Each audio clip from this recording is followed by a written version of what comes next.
हरिओम। स्वागत है आप सभी का इस गीता ज्ञान सत्संग में। आज भगवान छठे अध्याय के 13वें श्लोक में जो बात कर रहे हैं वो है कि ध्यान के लिए कैसे बैठे। इससे पहले भगवान बात करते आए थे कि भूमि कैसी हो। शुद्ध भूमि चाहिए, ना बहुत ऊंचा हो ना बहुत नीचा हो, ना जमीन से नीचे गड्ढे में बैठना है, ना बहुत ही ऊपर जाकर पहाड़ी पर अभी बैठना है। प्रारंभिक साधक को समतल जमीन चाहिए। उसके बाद भगवान ने कहा कि कुशासन चाहिए, उसके ऊपर मृगछाल चाहिए, उसके ऊपर वस्त्र चाहिए और फिर बैठे आसन में। तो ये एक आसन में बैठने का तरीका बताया भगवान ने। अब भगवान शरीर की बात कर रहे हैं। ये तो बाहर की बात थी कि बाहर किस तरह से बैठे। तो भगवान कह रहे हैं अध्याय 6 के 13वें श्लोक में, काया सिर व गर्दन को सीधा और स्थिर रखते हुए नासिका के अग्र भाग पर दृष्टि एकाग्र कर अन्य दिशाओं को ना देखता हुआ। काया सिर व गर्दन को सीधा और स्थित रखते हुए। अब यहां पर थोड़ी बारीकियां हैं इस अभ्यास में। भगवान कह रहे हैं कि काया, पहली बात है काया अर्थात शरीर, सिर और गर्दन एक सीध में होना चाहिए। जब आप आसन में बैठ गए हैं, अब ऐसे नहीं कि आप झुके हुए हैं, आप पूरे झुके हैं, या बिल्कुल आप तन गए हैं और सिर उठा लिया ऊपर की तरफ, या थोड़ा साइड में झुके हो या दूसरी साइड में झुके हो। बिल्कुल आपको ध्यान देना है कि आगे से, क्योंकि शरीर तो आगे दिख रहा है, आगे से जब आप पेट को, अपनी गर्दन को और अपने सिर को एक सीध में लेकर आते हैं तो होता क्या है कि पीछे जो रीढ़ की हड्डी है वो अपने आप सीधी होने लगती है। आप आगे से सीधा करें, रीढ़ की हड्डी अपने आप सीधी हो गई। तो ये भगवान यहां पर सीधा बैठने की बात पर इतना जोर क्यों डाल रहे हैं? वो कह सकते हैं बस बैठ जाओ और ध्यान करो। पोस्चर की बात क्यों कर रहे हैं? असलियत में ये पोस्चर जो काया गर्दन और सिर की बात भगवान कह रहे हैं बहुत ही रहस्य से भरी हुई है। जब हम पूरी तरह से सीधा बैठते हैं, पूरे सीधे हो जाते हैं, तो हमारी रीढ़ की हड्डी एकदम सीधी होने लगती है। क्योंकि ध्यान के लिए बैठे हैं, साधना के लिए बैठे हैं, तो हमारे शरीर में एक विद्युतीय प्रवाह बढ़ने लगता है। ऊर्जा अधिक मात्रा में पैदा होने लगती है। वो ऊर्जा यदि हम सीधे बैठे हैं तो हमारी सुषुम्ना नाड़ी में प्रवेश कर सकती है। अगर हम झुककर बैठे हैं, गर्दन को झुकाया है या कमर झुकी है, तो सुषुम्ना का द्वार बंद रहेगा। सुषुम्ना का द्वार केवल जब हमारी रीढ़ की हड्डी सीधी होती है तभी खुल सकता है।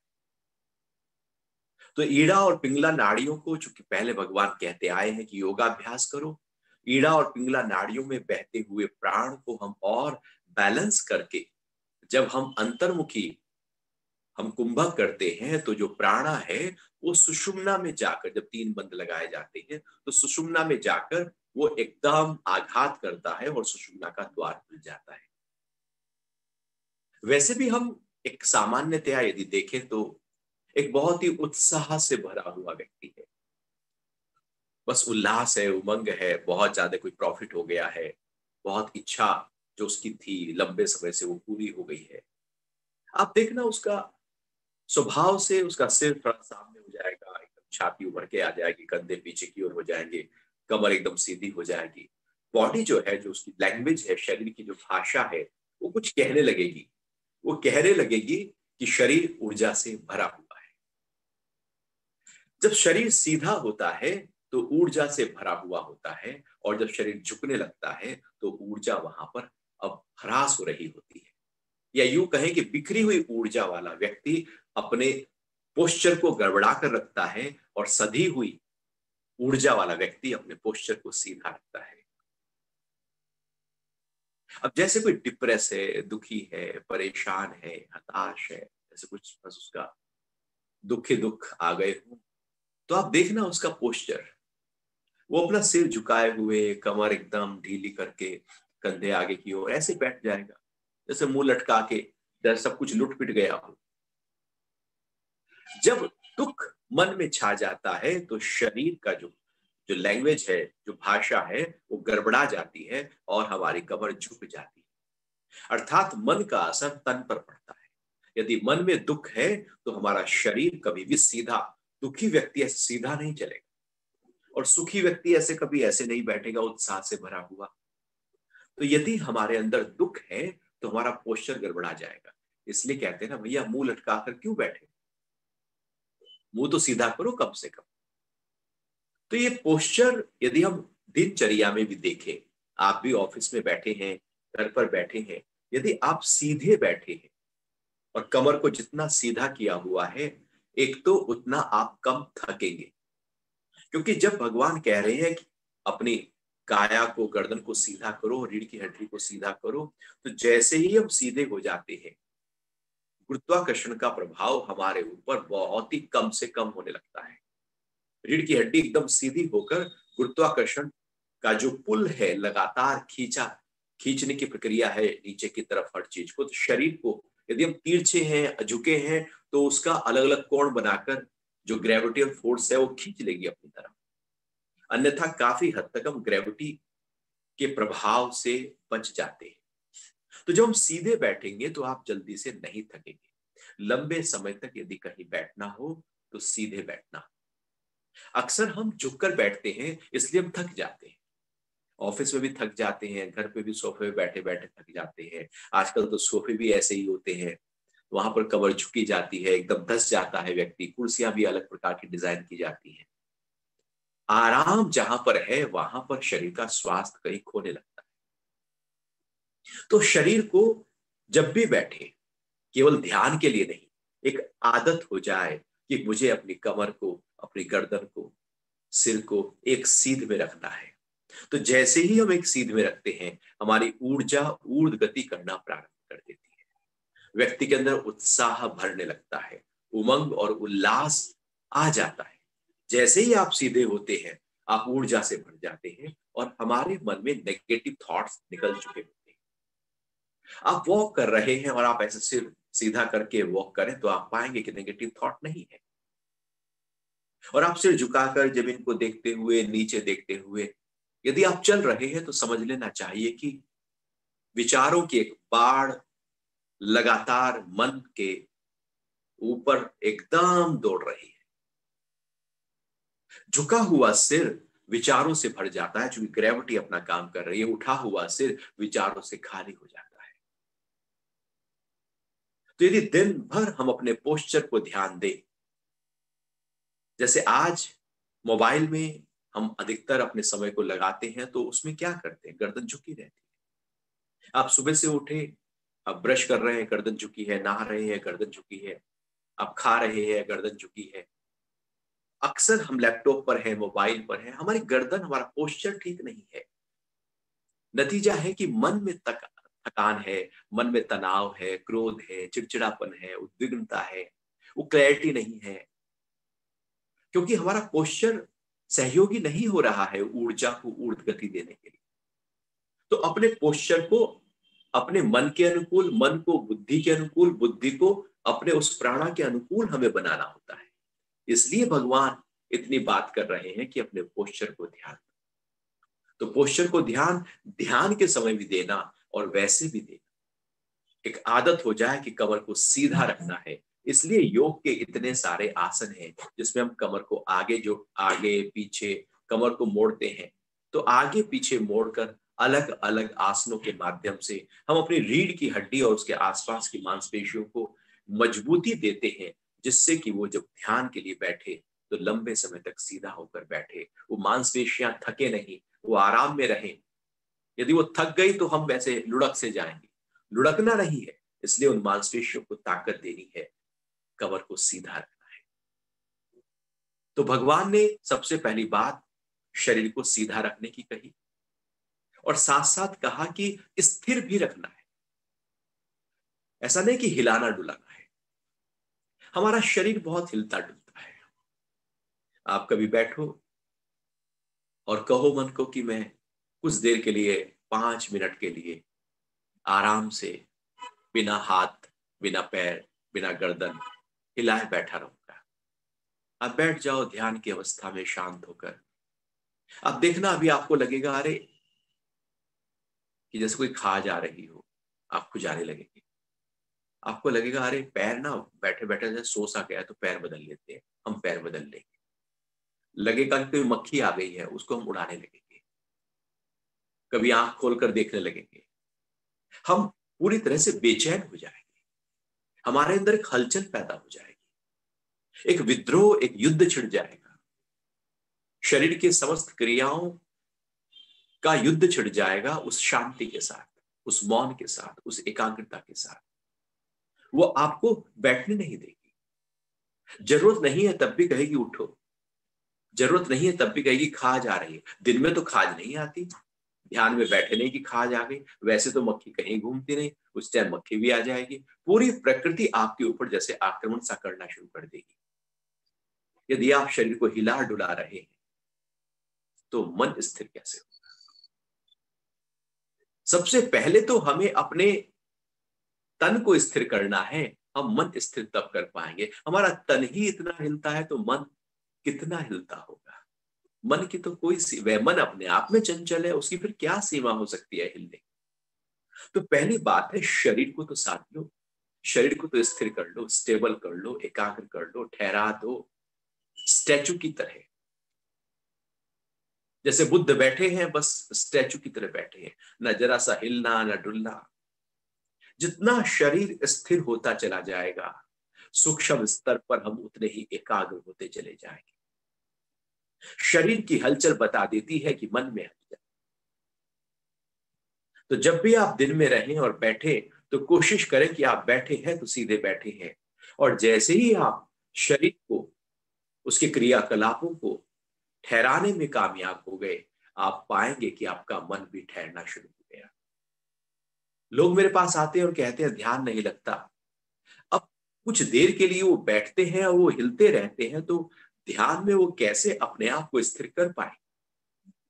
हिलना डुलना तो उनका पूरी तरह से शरीर के स्तर पर, स्थूल स्तर पर हो ही रहा है।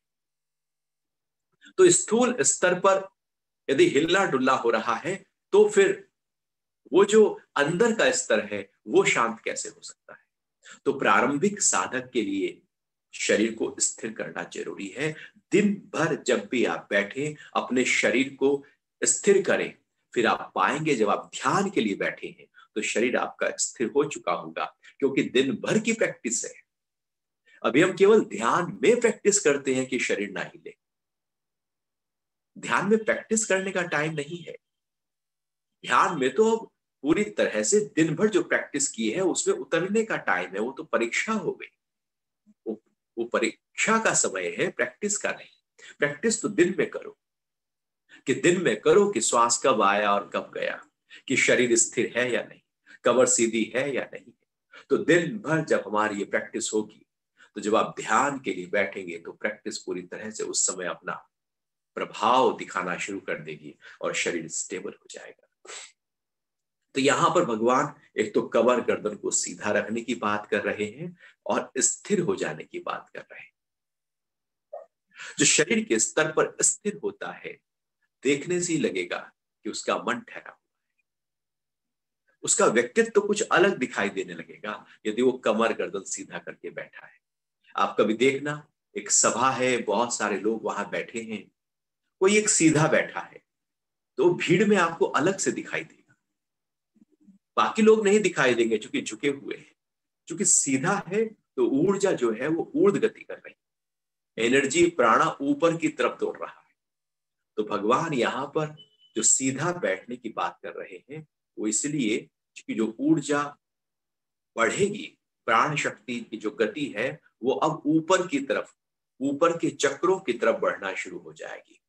जब आप झुककर बैठे हैं तो मूलाधार, स्वादिष्ठान या मणिपुर चक्र की तरफ ही आपकी गति हो सकती है प्राणा की, उससे ऊपर तो हो ही नहीं सकती। और ज्यादातर तो निचले 2 चक्रों में ही मनुष्य की गति प्राण की बनी रहती है। ऊपर के चक्रों में तो हो ही नहीं पाती, क्योंकि हमने वो माहौल ही तैयार नहीं किया है, हमने अपनी कमर को सीधा ही नहीं किया है जिससे वो प्राण ऊपर की तरफ बहे। इसलिए रीढ़ की हड्डी को राजपथ भी कहा जाता है, कि जैसे राजपथ एक राजा का पथ है जो बिल्कुल सीधा होता है। आप दिल्ली में भी जाकर देखें, वहां पर राष्ट्रपति भवन के सामने जो राजपथ है एकदम सीधा सड़क है, रोड है, और सामने फिर आपको ऐसे दिखाई देगा कि बिल्कुल सीधा है, जरा सा भी रोड आड़ी तिरछी नहीं। तो इंडिया गेट ठीक सामने दिखाई देगा। ऐसे ही रीढ़ की हड्डी जब पूरी तरह से सीधी हो जाए, बिल्कुल भी झुकाव ना हो, तो प्राण जो है वो ऊपर की तरफ तेजी से गति करना शुरू कर देगा।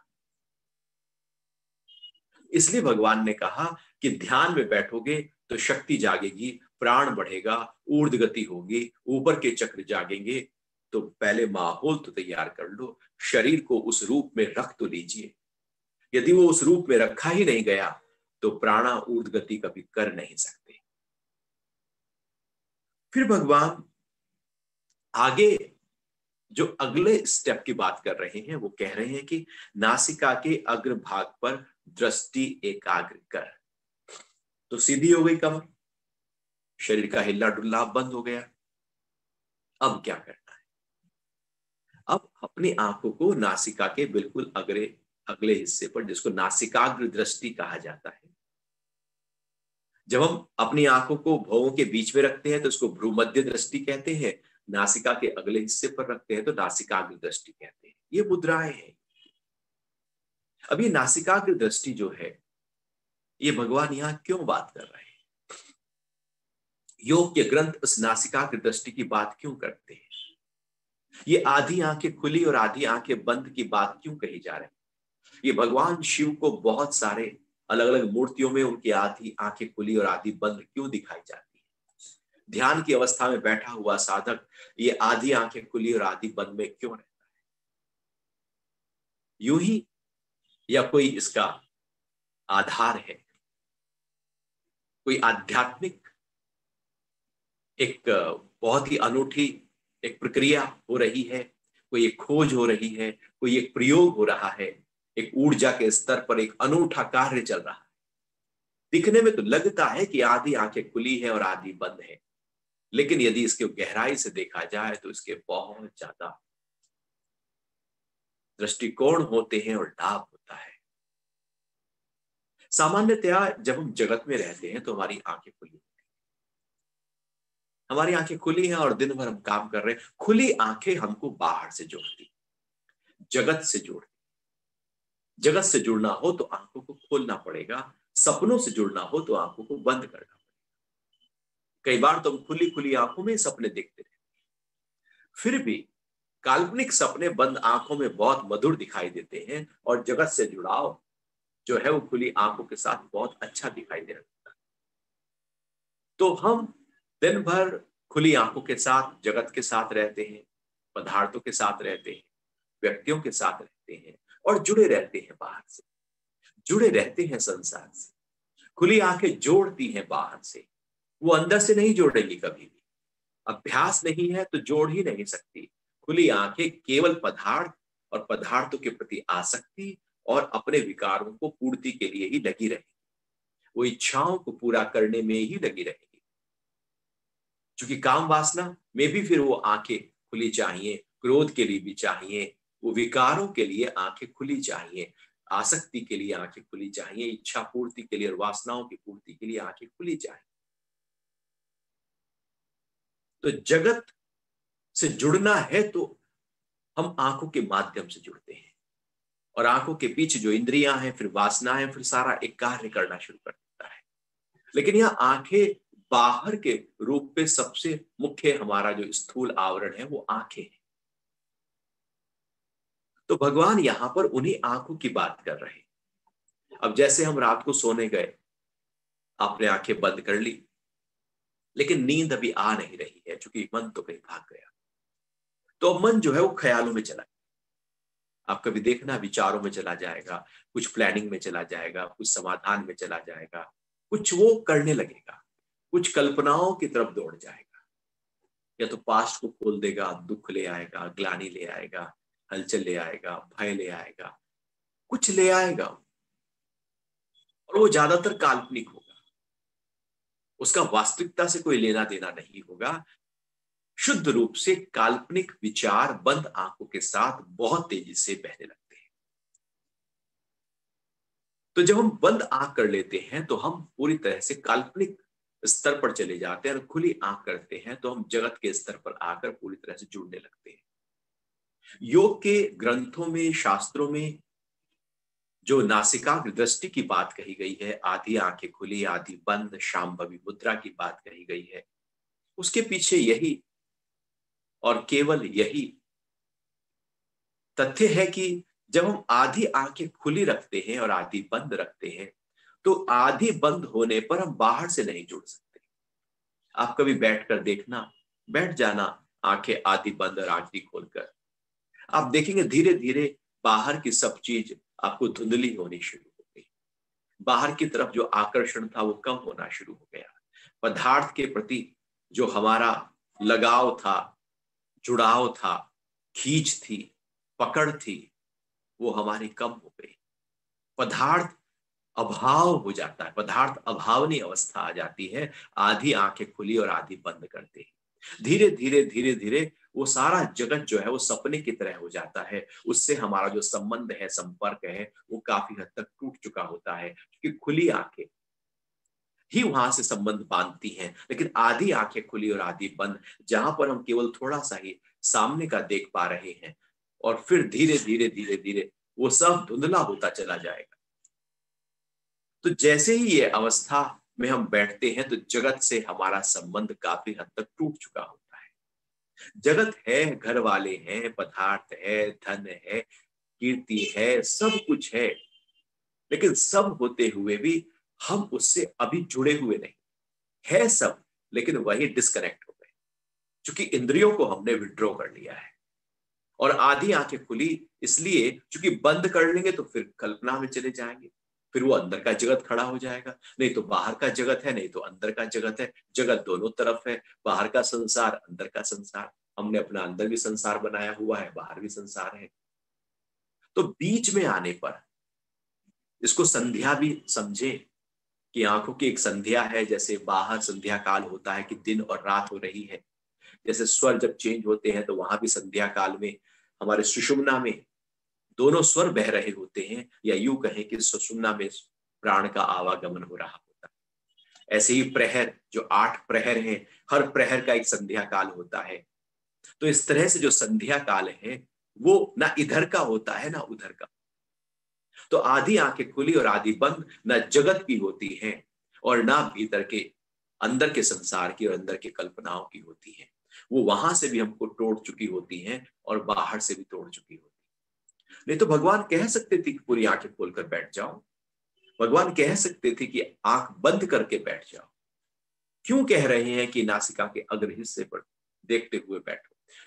क्योंकि डिस्कनेक्ट हो रहे हैं बाहर से और डिस्कनेक्ट हो रहे हैं अंदर के चित्त से, विचारों से, ख्यालों से। बहुत आप पाएंगे कि विकार वहां पर उस स्थिति में बहुत कम स्तर पर फैलने लगते हैं। आप शांत होने लगते हैं, ठहराव होने लगता है, जगत के ख्याल काफी हद तक कम हो जाते हैं, अंदर की कल्पनाएं काफी हद तक थम जाती हैं। केवल इतना करते हैं, क्योंकि हमारी आंखों से ऊर्जा लगातार बाहर की तरफ बह रही है। सबसे ज्यादा ऊर्जा आंखों के माध्यम से बहती है बाहर, फिर बोलने से बहती है, हाथों से, पैरों से, इंद्रियों से बह जाती है बाहर। लेकिन आंख तो लगातार खुली है, तो बह रही है ऊर्जा लगातार।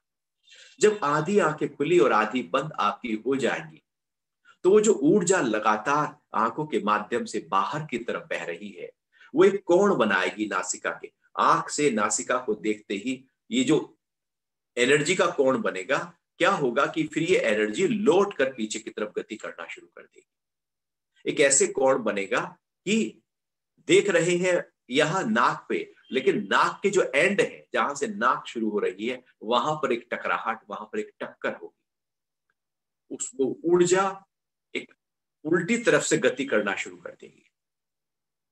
अर्थात बाहर बहकर वो अंदर की तरफ एक चोट मारना शुरू कर देगी, और जैसे ही वो अंदर की तरफ चोट मारेगी, और ये स्थान हमारा आज्ञा चक्र होता है। तो हम देख रहे हैं बाहर आधी खुली आधी बंद आंखों से, लेकिन उसका जो बाहर आधी खुली आधी बंद होने से जो प्रवाह है बाहर की तरफ, वो रुक गया, जगत से ध्यान हट गया। लेकिन और सूक्ष्म स्तर पर यदि उसको हम देखें, आध्यात्मिक दृष्टिकोण से, ऊर्जा के स्तर पर, प्राण शक्ति के स्तर पर, चक्रों के स्तर पर, तो सीधी चोट आज्ञा चक्र पर लगनी शुरू हो जाती है। आज्ञा चक्र जो बिल्कुल माथे के बीचों बीच स्थान है, ये स्थान हमारे शरीर में यदि कोई सबसे ज्यादा पूजनीय स्थान है, महत्वपूर्ण स्थान है, तो वो आज्ञा चक्र है। इसको गुरु स्थान कहा जाता है। ये गुरु के आदेश पर चलता है। जब हम इस स्थान पर ध्यान लगाते हैं, तो ये स्थान और इससे ऊपर की जो सहस्रार चक्र है, ये दिव्य है। ये आत्मा और परम तत्व से हमें जोड़ने के लिए ये दो मुख्य द्वार है। इसलिए इस स्थान की पूजा के लिए हम टीका, बिंदी, तिलक, चंदन हम यहाँ आज्ञा चक्र पर लगाते हैं। ये आज्ञा चक्र यहाँ ऊपर, यहाँ बाहर नहीं होता कहीं, ये तो अंदर की तरफ पीछे होता है। क्योंकि ऊर्जा कहीं बाहर की तरफ गति नहीं कर रही है, वो तो अंदर की तरफ एकदम चोट। ठीक ये कोण है। जैसे हम बाहर अलग अलग कोण बनाते हैं, तो एक कोण बनाने से उसका प्रेशर, जैसे कोई बिल्डिंग को आप तिरछा भी बना रहे हैं, तो वो एक कोण डिजाइन किया जाता है, ग्रेविटी किस तरह से कार्य करती है, और वो कोण बनने पर भी, तिरछी बिल्डिंग होने पर भी गिर नहीं पाएगी, क्योंकि वो पूरी तरह से उसका जो आधार है वो ग्रेविटियल फोर्स को ध्यान में रखते हुए तैयार किया जाता है। ऐसी जब ये कोण बनता है, तो ये कोण का जो प्रेशर है ऊर्जा का, इस कोण के माध्यम से वो ठीक आज्ञा चक्र पर हिट करता है, और आज्ञा चक्र जागना शुरू हो जाता है। लगातार इस अवस्था में बैठे रहने से, आधी आंखें खुली और आधी आंखें बंद होने से, हमारा जो आज्ञा चक्र है वो खुल जाता है। अब यहां पर और मजे की बात यह है कि या तो हम चक्रों को नीचे से जगाना शुरू करें, मूलाधार, स्वादिष्ठान, मणिपुर, अनाहत, विशुद्ध, और फिर आज्ञा, और उसके बाद फिर सहस्रार। यह एक दूसरा और तरीका यह है कि हम आज्ञा चक्र को जगा लें, नीचे के अपने आप चक्र जागना शुरू कर देंगे। या तो नीचे से ऊपर जाओ, या ऊपर को जगाकर नीचे अपने आप प्रकाशित होता चला जाएगा।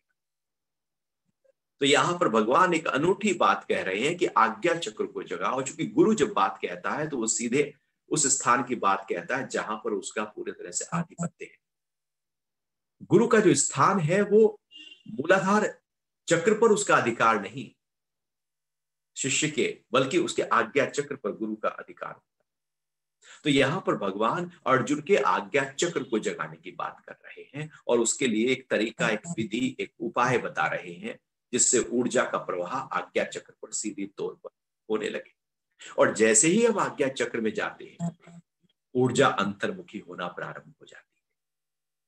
अब हम बाहर आंखें खुली है, लेकिन बाहर ऊर्जा नहीं, वो तो सारी भीतर बहने लगी।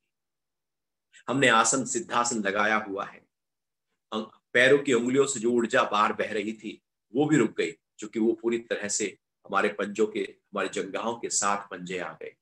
जननेंद्रिय के माध्यम से जो ऊर्जा बहती है सिद्धासन में, उसको भी हमने दबा लिया। रीढ़ की हड्डी को सीधा किया, अपने हाथों को ज्ञान मुद्रा या ब्रह्मांजलि मुद्रा में रखा, जिससे जहां जहां से ऊर्जा बह सकती थी शरीर के निचले स्तर पर, उसको रोक लिया। अब ऊर्जा ऊपर के स्तर से बह सकती है, आंखों के स्तर से बह सकती है, या बोलने से, तो बोलना है नहीं, और आंखों से उस बहती हुई ऊर्जा को ऐसे एंगल दिया कि वो हमारे आज्ञा चक्र को जगाने में सहायक हो जाए। तो एक पोस्चर ही ऐसा है जो हमें अंतर्मुखी कर देगा। तो जब आज्ञा चक्र अब लगातार वो प्रवाह शुरू हुआ, तो आज्ञा चक्र पर चोट लगनी शुरू हुई, और आज्ञा चक्र जागना शुरू हुआ, और हम अंतर्मुखी हो गए। यहाँ ये ध्यान की एक अवस्था है। यहां से अब हम अंतर्मुखी यात्रा, भगवान कह रहे हैं कि अब परमात्मा की तरफ जो यात्रा है, जो अंदर गहरे में है, सबसे नजदीक लेकिन सबसे दूर है। क्योंकि हम लगातार सुबह से उठे नहीं कि बाहर बाहर बाहर, हम कह रहे हैं बाहर। जगत हमारा खड़ा है, परमात्मा बहुत दूर है। जब जगत हमारा सो जाए, खत्म हो जाए, होते हुए ना रहे, तब परमात्मा मेरे नजदीक है। जगत में परमात्मा ढूंढेंगे तो मिलेगा नहीं, क्योंकि मेरी रुचि तो जगत की तरफ है, पदार्थ की तरफ है, विकार की तरफ है, इच्छा की तरफ है, वासना की तरफ है, तो परमात्मा वहां नहीं होता। प्राण प्रतिष्ठा जब की जाती है तो पहले पूरी तरह से शुद्ध वातावरण तैयार किया जाता है, तब प्राण प्रतिष्ठा होती है। परमात्मा भी शुद्ध जगह पर आते हैं तो शरीर शुद्धि हो, इसलिए इससे पहले श्लोक में भगवान ने आत्म शुद्धि के लिए योगाभ्यास करे। तो जब पूरी तरह से शुद्धि हो गई है हर स्तर पर, अब परमात्मा का अनुभव होगा, अन्यथा हो नहीं सकता। हम केवल बातें कर सकते हैं, वो शब्द हो सकते हैं, लेकिन वो हमारी अनुभूति में नहीं आएगा। फिर भगवान कह रहे हैं कि नासिका के अग्रभाग पर दृष्टि एकाग्र कर अन्य दिशाओं को ना देखता हुआ, कोई और एंगल ना बना लेना उस समय, ऊर्जा कहीं बह ना जाए। आपने जरा सा भी दाएं बाएं किया तो जो लगातार चोट लग रही थी आज्ञा चक्र के ऊपर, वो टूट जाएगी, क्योंकि वो लगातार चोट से ही काम बनेगा। जैसे शिवलिंग के ऊपर लगातार एक घड़े से बूंद बूंद करके पानी जब टपकना शुरू करता है, तो शिवलिंग में आपने देखा होगा एक ऊपर गड्ढा सा बन जाता है, क्योंकि लगातार पानी पड़ रहा है। तो लगातार निरंतर जब पानी पड़ने लगता है तो वहां गड्ढा होने लगता है। ऐसी भगवान कह रहे हैं कि अब अन्य दिशाओं में ना देख लेना, नहीं तो जो लगातार का काम चल रहा था वो टूट जाएगा और आज्ञा चक्र जो खुलना था वो नहीं खुल पाएगा। इसलिए अन्य दिशाओं को ना देखता हुआ। अब जो अगला श्लोक है वो इससे और गहरे स्तर की बात कर रहा है। ये तो शरीर के स्तर की बात हो गई। अब भगवान अंदर के विकार और वासना के स्तर की बात कर रहे हैं कि ऐसी अवस्था में क्या अंदर का भाव हमारा होना चाहिए। फिर कहा भगवान ने, ब्रह्मचर्य व्रत में स्थित, भय रहित व शांत होकर मन को एकाग्र करे और चित्त को मेरे में लगाकर वह योगी मेरे परायण होकर बैठे। अब पूरी तरह से समर्पित हो जाना है परम पिता परमात्मा के प्रति। ब्रह्मचर्य व्रत में स्थित और भय रहित, दो चीजें हमारे अंदर बहुत गहरे स्तर पर होती है। एक होती है काम वासना और दूसरा होता है डर। ऐसा कोई नहीं है ये दो चीजें वहां पर ना हो, क्योंकि काम वासना वो आज की थोड़ी है, वो तो जन्मों जन्मों से चली आ रही है। हर जन्म में काम वासना में व्यक्ति गया है, वो कोई भी योनि हो, वो पशु बना हो, पक्षी बना हो, काम वासना वहां पर भी थी, भोग वहां पर भी था। तो वो तो पूरी तरह से गहरे स्तर पर है, और व्यक्ति का जन्म भी उसी वासना से ही तो होता है। जब जन्म ही हुआ है भोग से, सेक्स से, तो वो तो अंदर गहरे स्तर पर है ही है। वो जो गहरे स्तर पर है, और दूसरा गहरे स्तर पर है डर, भय। क्योंकि हर जन्म में, हर योनि में हम डरे। हम पशु हो तो कोई बड़ा मुझे मारना दे, इसलिए डर डर डर लगातार रहा। पक्षी हो, डर डर रहा। हर योनि में एक डरे हुए थे हम, कोई बड़ा जानवर ना खा जाए। जब मृत्यु हुई तो भी डर था, क्योंकि मृत्यु का एक डर था। तो ये डर, और आज भी हम देखें तो मौत की याद आते ही एक डर खड़ा हो जाता है, अपने वालों को दूर देखते ही डर खड़ा हो जाता है, जो मेरे साथ जुड़ी हुई चीजें हैं वो छूटने लगे, डर खड़ा हो जाता है। कोई व्यक्ति कहता है मेरे वाले सारे चले भी जाएं मुझे कोई फर्क नहीं पड़ता, क्योंकि उसकी सारी ऊर्जा अपनी धन में लगा दी। अब धन चला जाए तो डर जाएगा, कहीं ना कहीं वो डर अपना व्यक्ति लगा कर रखता है। वो होता ही, किसी का व्यक्ति से नहीं होता तो धन से होता है, धन से नहीं होता तो कीर्ति से होता है, कीर्ति से नहीं होता तो मान सम्मान से होता है, नहीं तो स्व से होता है, नहीं तो मरने से होता है। कहीं ना कहीं डर उसके अंदर है। अब भगवान कह रहे हैं कि जब आप ध्यान में बैठे हैं और गहरे स्तर पर चले गए हैं, तो काम वासना और डर दो चीजें आपके अंदर नहीं आनी चाहिए, क्योंकि ऊर्जा बहुत तेजी से आपके अंदर काम कर रही है, तेजी से दौड़ रही है, ऊर्जा पैदा हो रही है, नीचे के सारे द्वारों को रोका हुआ है, सारी पॉसिबिलिटीज जहां से ऊर्जा बह सकती थी सबको रोक दिया। ऊर्जा का एक वर्तुल बन गया, चक्र बन गया, आंखों के माध्यम से ऊर्जा लौट कर फिर आज्ञा चक्र पर टकरा रही है। पूरे शरीर में एक ऊर्जा का प्रवाह चल रहा है। अब ये पूरे शरीर में चलता हुआ ऊर्जा का प्रवाह हमारे चित्त के स्तर पर काम कर रहा है और चित्त में पड़े हुए संस्कारों का नाश कर रहा है। ऐसे में यदि कोई व्यक्ति के अंदर काम वासना का भाव जग जाए तो ऊर्जा इतनी बढ़ी हुई है, इतनी ऊर्जा बढ़ी हुई है कि वो काम वासना एकदम तेजी से बढ़नी शुरू हो जाएगी। ध्यान उस काम वासना को बढ़ा सकता है यदि ध्यान के समय उस विद्युतीय ऊर्जा के प्रवाह के दौरान हम अपने चित्त में काम वासना को उतार दें। तो भगवान उस स्थिति में कह रहे कि ब्रह्मचर्य का व्रत उस समय जब ध्यान में बैठे, ऐसा नहीं आप, वो तो अर्जुन तो शादीशुदा है, गृहस्थी है, लेकिन जब ध्यान में बैठे तब ब्रह्मचर्य का व्रत हो, अर्थात उस समय रत्ती भर भी काम वासना का विचार हमारे मन में नहीं होना चाहिए। और जब ऊर्जा तेजी से गति करती है तो कौन सा विचार आएगा? जो गहरे में पड़ा हुआ है वो विचार उभरेगा।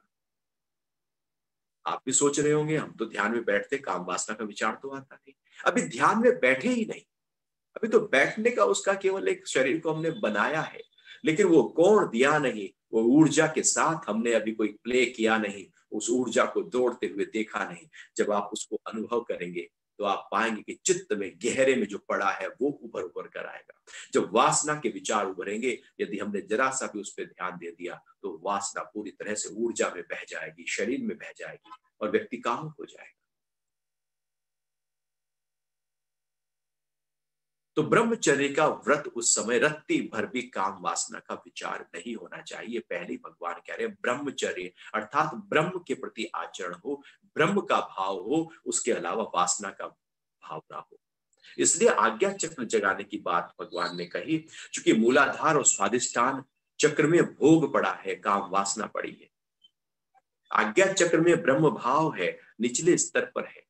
ऐसा ना हो कि ऊर्जा जब गति कर रही हो तो ऊर्जा जब मूलाधार चक्र पर जाकर आक्रमण करे, गति करे, चोट लगाए, स्वादिष्ठान चक्र पर चोट लगाए, तो वहां पर काम वासना उभर कर आए और काम वासना उभरे और व्यक्ति उसको सोचने लगे, तो वही वासना खड़ी हो जाएगी जिस पे हम चिंतन कर रहे हैं। चूंकि चक्र सब जागेंगे, ऐसे बैठते ही विद्युतीय प्रवाह पूरे शरीर में सूक्ष्म स्तर पर होना शुरू हो जाएगा। और एक वो जो आघात है, भगवान ने पहले ही कह दिया कि या तो डर आएगा या वासना उभर के आएगी, वो आएगी।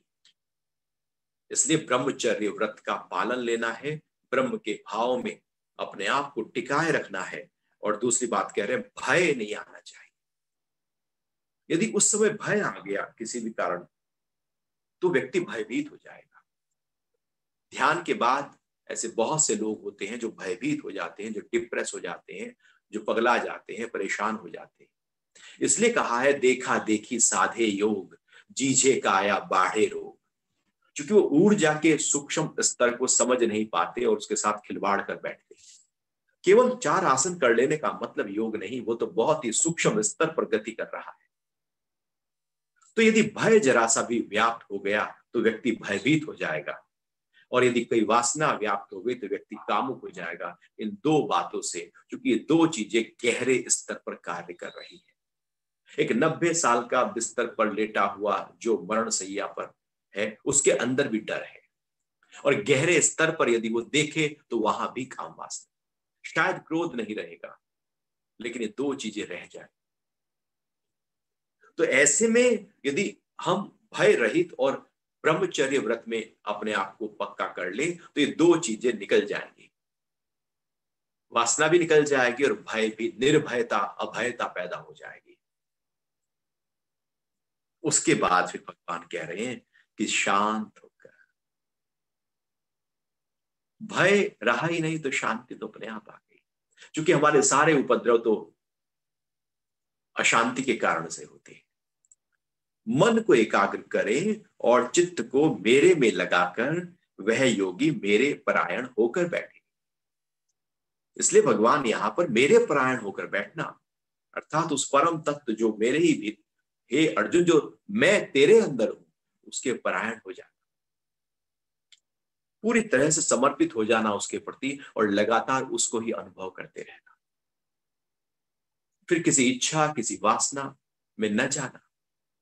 जैसे एक प्रयोग के रूप में आप देखें, रात को आंखें बंद होती हैं और आप कोई विचार लेकर आए और उसके बारे में सोचना शुरू करें, तो आप पाएंगे बहुत सारे वैसे विचार शुरू हो गए और लंबे समय तक ऊल जलूल उसी तरह के विचार आक्रमण करने लगे और हम उसमें बह गए।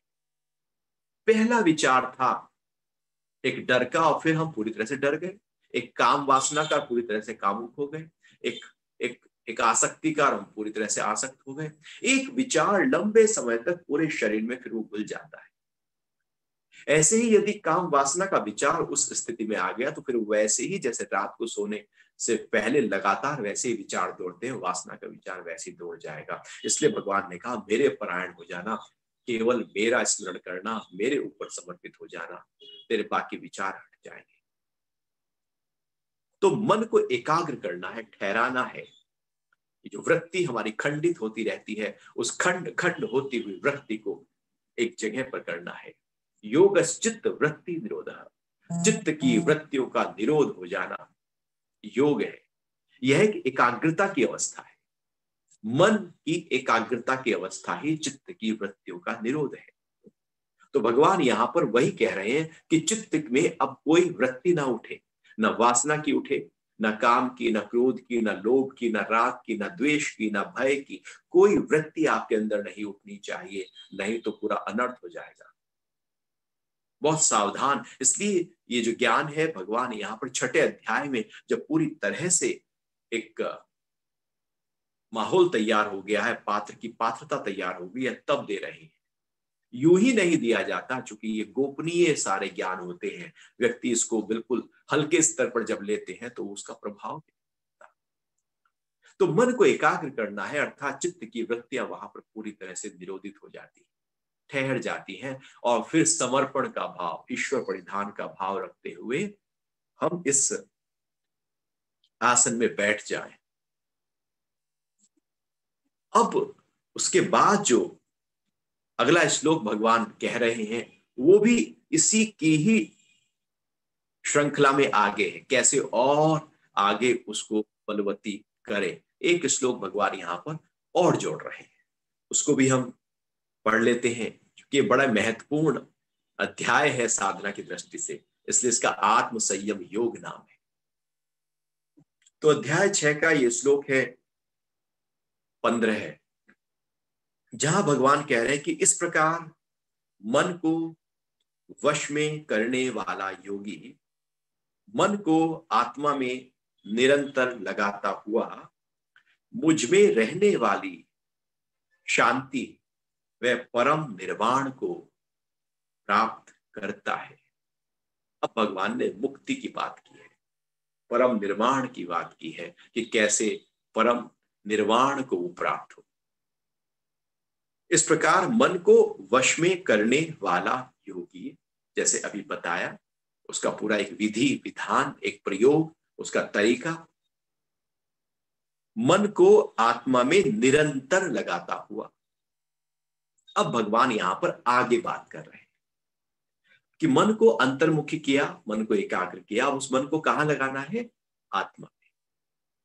वो जो कॉन्शियसनेस है वहां पर अपने पूरी तरह से मन को टिका देना है।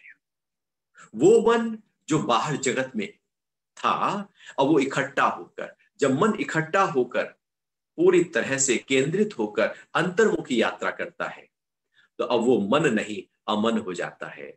मन मतलब चंचलता, मन मतलब लगातार ख्याल, मन मतलब वृत्तियां, और जो वृत्ति रहित अवस्था एकाग्रता अवस्था हो जाती है तो मन आत्मा में लीन हो जाता है, अपने मूल कारण में लीन और विलीन हो जाता है, जिसको अमनस्क योग कहा गया है।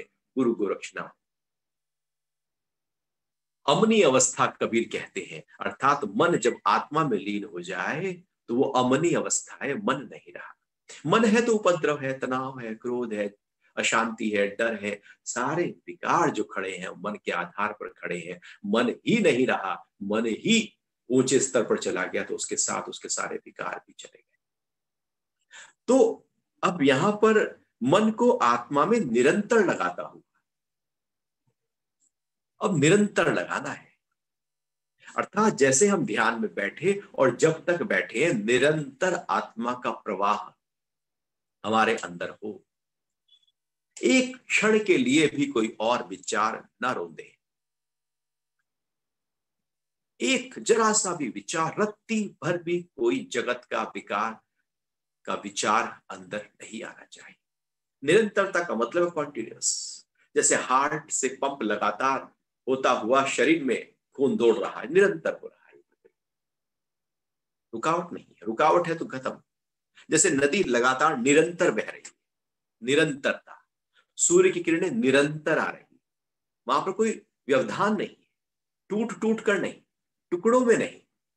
इसलिए इस निरंतरता को उदाहरण से समझाते हुए कहा जाता है कि जैसे आप एक पानी का घड़ा लें और उस पानी के घड़े को ऐसे पलटना शुरू करें दूसरे घड़े में नीचे, तो आप देखेंगे कि पानी जो ऊपर से है थोड़ा उठा के रखना, वो ऐसे बिखरता हुआ नीचे गिरेगा, अलग अलग होकर गिरेगा, छिन्न भिन्न होकर गिरेगा, टूट टूट कर गिरेगा।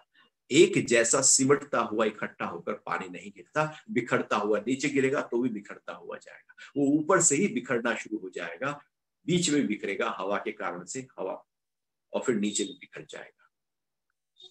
लेकिन आप तेल का कनस्तर लें और तेल को जब आप पलटे दूसरे कनस्तर में, तो आप देखेंगे उसकी एक धारा है उतनी ही मोटी, और लगातार जब तक तेल का कनस्तर खाली ना हो जाए वो धारा वैसे ही बनी रहेगी। और जब वो तेल नीचे जाकर अपने नीचे गिरेगा तो भी वो इकट्ठा होकर ही गिरेगा, बिखर कर नहीं। ऊपर से भी इकट्ठा है, बीच में भी इकट्ठा है, नीचे भी इकट्ठा है, तो वो इकट्ठा है। इसे कहते हैं तेल धारावत, अर्थात मन को निरंतर लगाने की प्रक्रिया, कि एक जरा सा भी बूंद जैसे तेल का दाएं बाएं नहीं होता, ऐसे रत्ती भर भी वृत्ति हमारी दाएं बाएं नहीं होनी चाहिए। तो लगातार ध्यान में जब निरंतर हम परमात्मा में, आत्मा में अपने मन को टिकाए रखते हैं, वो अवस्था निर्वाण देती है। लेकिन ऐसा एकदम कठिन होता है। आप देखना कभी ध्यान में बैठो तो आप पाओगे कि पता नहीं क्या क्या विचार आ जाते हैं। यहाँ बैठे नहीं कि विचारों की बाढ़ शुरू हो जाती है, पता नहीं कहां से आ जाते हैं। जैसे इंतजार कर रहे थे कि ध्यान में बैठेंगे तो विचार आऊंगा, हम शांत हुए नहीं कि मन ने अशांत करना शुरू कर दिया, उपद्रव करने शुरू कर दिया, सारा कौतूहल तभी शुरू होना है। लेकिन जब मन इस तरह से उपायों के माध्यम से ठहरे तो वो एकाग्र होगा और तब वो निरंतर आत्मा में गति करेगा। और निरंतर का मतलब है कि बस अभी अपने मन को साक्षी होकर अंतर्मुखी प्रवाह के साथ जोड़ देना। अब वो अभी अभी अभी अभी लगातार उसी प्रवाह के साथ अपने आप को जोड़ते जा रहा है। हमारा मन पास्ट या फ्यूचर में दौड़ता है। निरंतरता का मतलब होता है वर्तमान में टिके रहने की। वो पास्ट फ्यूचर वहां कुछ नहीं, वर्तमान है और केवल वर्तमान है। जीवन केवल वर्तमान में बह रहा है, यहां पास्ट और फ्यूचर में कुछ भी नहीं होता। कभी शरीर को आप पास्ट या फ्यूचर में ले जा सकते हैं? शरीर तो अभी में रहेगा, पल पल बदलता रहेगा समय, शरीर वहीं रहेगा। हमारा मन पास्ट और फ्यूचर में दौड़ता है। बुद्धि कहीं पास्ट और फ्यूचर में जा सकती है, वृत्ति जा सकती है, शरीर नहीं जाएगा। तो ऐसे ही मन को भी निरंतर, मतलब अभी, नाव, एकदम तत् में अपने आप को, मन को टिकाकर आत्मा की तरफ गति करनी है। यदि वो निरंतरता है अंतर्मुख होकर, तो निर्वाण की अवस्था प्राप्त हो सकती है। और यदि निरंतरता नहीं, हम बैठ गए कुशासन पर, मृगछाल पर वस्त्र बिछाया, बिल्कुल सिद्धासन, आसन को साधा, कमर सीधी की, कोण बनाया, एकदम आज्ञा चक्र पर आघात किया और बैठ गए। लेकिन वो निर्वाण प्राप्त नहीं हो सकता, मोक्ष प्राप्त नहीं हो सकता, क्योंकि सूक्ष्म स्तर पर तो विकार हुआ ही नहीं। अभी चित्त की सफाई तो हुई नहीं है। वो निरंतरता, लगातार वो गति, वो प्रवाह अभी तो अंतर्मुखी बहा ही नहीं। तो भगवान कह रहे हैं कि निरंतर लगाता हुआ मुझ में रहने वाली शांति व परम निर्वाण को प्राप्त होता है। अब जब हम निरंतर अपने मन को वहां पर लगा कर रखेंगे तो क्या होगा? अब उसका भगवान ने फल बता दिया कि जो शांति है वो केवल अंदर है। शांति बाहर नहीं होती, हम ढूंढते हैं। हम ढूंढते हैं धन में, हम ढूंढते हैं स्थानों पर, हम ढूंढते हैं परिवारों में, हम ढूंढते हैं संबंध में, हम ढूंढते हैं कीर्ति में, हम ढूंढते हैं कहीं सुख में। शांति नहीं है वहां पर। सुख हो सकता है, शांति नहीं। सुख शांति हम कहते हैं ना, जीवन में भगवान सुख शांति है। सुख मतलब बाहर की स्थिति, शांति मतलब अंदर की स्थिति। सुख शांति केवल बाहर नहीं, एक अंदर से जुड़ा हुआ चीज है और एक बाहर से जुड़ा हुआ चीज है। और जब शांति अंदर की पकड़ ली जाती है तो जो सुख है वो अक्षय सुख में बदल जाता है। सुख ही शांति बन चुका होता है। शांति केवल अंदर है और वो भगवान कह रहे हैं वो मुझ में है। आत्मा में शांति है, जगत में शांति नहीं। क्योंकि जगत तो परिवर्तनशील है, वो तो बदल रहा है। लगातार जगत में परिवर्तन हो ही रहा है।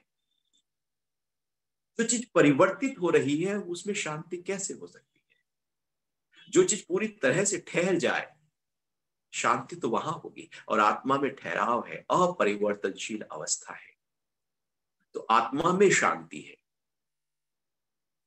तो भगवान कह रहे हैं कि आत्मा में पूरी तरह से वो शांति को अनुभव कर सकता है।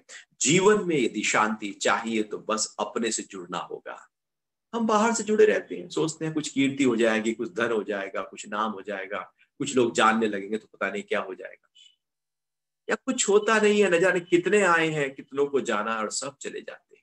लोग भूल जाते हैं, मेमोरी बहुत छोटी रहती है, लेकिन हम भी तब भी लगे रहते हैं। आपने देखा होगा टीवी पर ऐड आते हैं, वो टीवी पर ऐड आए, एक महीना चले और उसके बाद वो पूरी तरह से बंद हो जाए तो लोग भूल जाएंगे प्रोडक्ट। वो आते हैं चले जाते हैं। इसलिए जब कंपनी ऐड प्लानिंग करती है तो लगातार ऐड करती है। वो लगातार उनको ऐड करना ही पड़ता है क्योंकि लोगों की मेमोरी बहुत ही छोटी होती है, वो भूल जाते हैं। इसलिए तो, नहीं तो एक बार ऐड आने के बाद वो खत्म, ऐड आए ना फिर दोबारा। बार बार क्यों, बार बार क्यों कहा जाता है कि मुझे खरीदो, मुझे लो, मुझे मेरा प्रयोग कियो? क्योंकि व्यक्ति भूल जाते हैं। तो भूलने की प्रक्रिया बाहर होती है, लेकिन अंदर जो है वो एक शांति की अवस्था है, बाहर हलचल की अवस्था है। शांति वहां है जहां बदलाव नहीं, बाहर तो सब बदल रहा है। तो शांति अपने भीतर है। जब हम अपने भीतर के साथ बैठते हैं तो हम परम शांत को प्राप्त होते हैं। वो शांति हमारे भीतर अंग संग हो जाती है। और जब उस शांति को प्राप्त होते हैं तो कौन उठना चाहेगा उस शांति से? कौन चाहेगा कि बहुत ही, आप देखिए, एक आप कहीं घूमने गए हैं, पहाड़ी पर है, बहुत ही सुंदरतम दृश्य आपके सामने प्रकृति ने बिखेरा हुआ है, तो आप कहाँ चाहेंगे कि इस दृश्य को मैं छोड़ूं? क्या प्राकृतिक छटा है। आप चाहेंगे मैं इसको पकड़ लूं, बस कैसे कैप्चर कर लूं। इसलिए हम फोटो खींचते हैं, उस दृश्य को अपने साथ रखना चाहते हैं,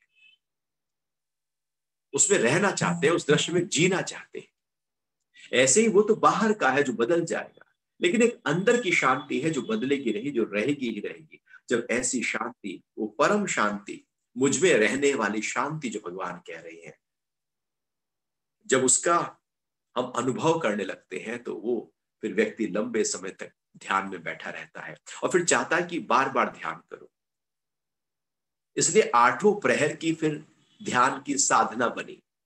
फिर 8 नहीं हो तो 4 प्रहर की साधना हो जाए, 4 नहीं हो तो 2, सुबह और शाम। सुबह उठे और बाद में शाम को सोने से पहले, तो 2 समय तो हो जाए। अर्थात जब जैसे जैसे उस शांति का अनुभव होने लगता है, एक वो चस्का है, एक मस्ती है। जैसे एक शराबी है, उसको शराब की चस्का लग जाए ना तो फिर वो मौका मिलते ही पैग लगा ही लेता है। एक वो नशेड़ी है, उसको नशेड़ी नशे का चस्का लग जाए तो जब भी मौका मिलता है वो नशा ले ही लेता है, वो देखता नहीं क्योंकि उसको चस्का लग गया है।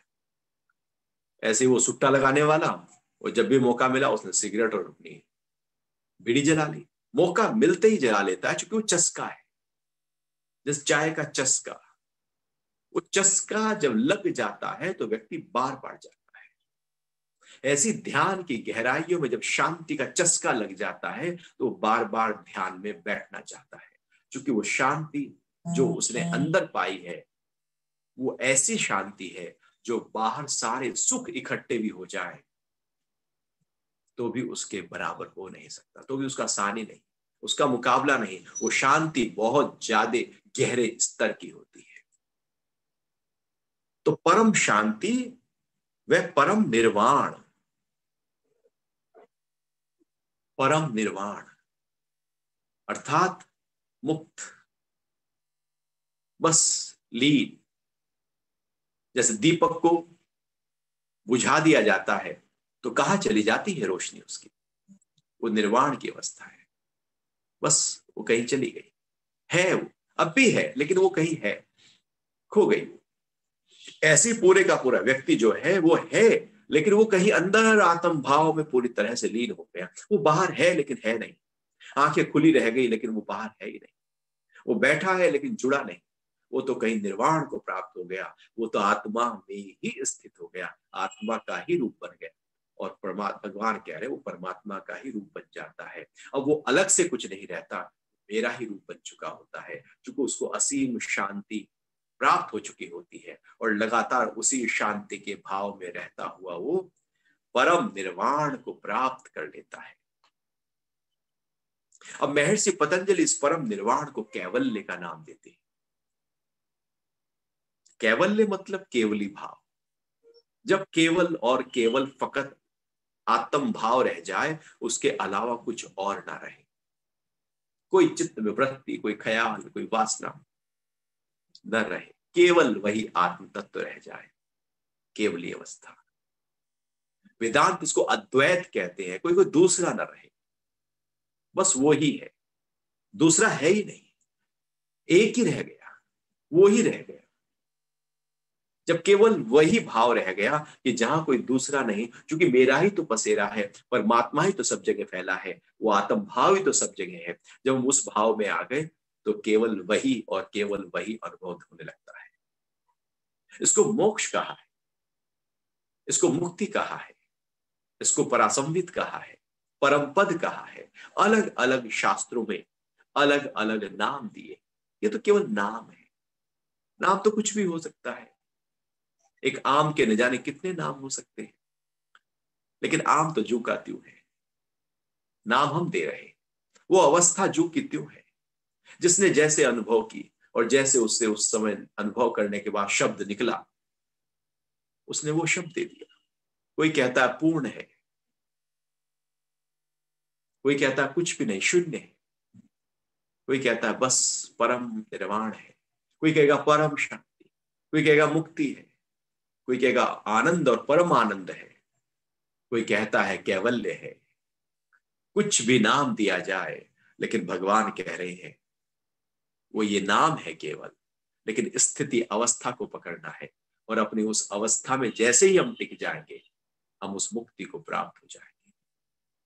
तो किस तरह से भगवान ने छठे अध्याय में शुरू से एक एक स्टेप चलते हुए यहां पर परम निर्वाण तक उसके ज्ञान को अर्जुन के सामने रखा, और उसकी बारीकियां, उसका वैज्ञानिक तरीका, उसका आध्यात्मिक, उसका पूरी तरह से एक पृथ्वी भौगोलिक दृष्टिकोण, गुरुत्वाकर्षण का प्रभाव, नीचे ऊपर की स्थिति, कुशाघास, उसका एक माहौल तैयार करना, मृग चर्म की बात, नॉन कंडक्टर को तैयार करना, विद्युत का प्रवाह बाहर ना हो जाए, बहुत सारी बातें सूक्ष्म स्तर पर करते हुए भगवान ने कहा कि अब साधक मुक्ति को प्राप्त हो जाता है, परम शांति को प्राप्त हो जाता है।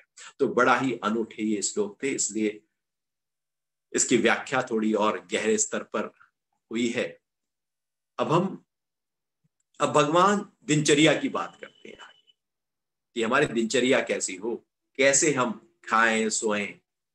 तो इसकी बातें अब हम कल सुबह 8 बजे आपके साथ करेंगे। जहां पर भगवान कह रहे हैं कि योग किसका सिद्ध होगा, क्या चीजें नहीं करनी, क्या करनी है। तो हम सुबह मिलते हैं 8 बजे। हरिओम।